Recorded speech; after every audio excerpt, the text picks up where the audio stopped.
ایک حدیث میں رسول کریم سرور عالم صلی اللہ علیہ وسلم کا یہ ارشاد مروی ہے جو ہمیشہ یاد رکھنا چاہیے کہ اگر میں کسی دکھی انسان کو کہ دکھ کو دور کر دوں، کسی بھی طرح اس کے دکھ کو دور کر دوں، تو میری اس مسجد یعنی مسجد نبوی میں مجھے 1 مہینہ اعتکاف کرنے سے زیادہ افضل ہے۔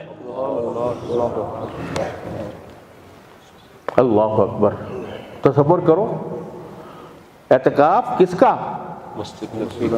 نبی نبوی کا، کس کی طرف سے؟ رحمت للعالمین صلی اللہ علیہ وسلم کی طرف سے۔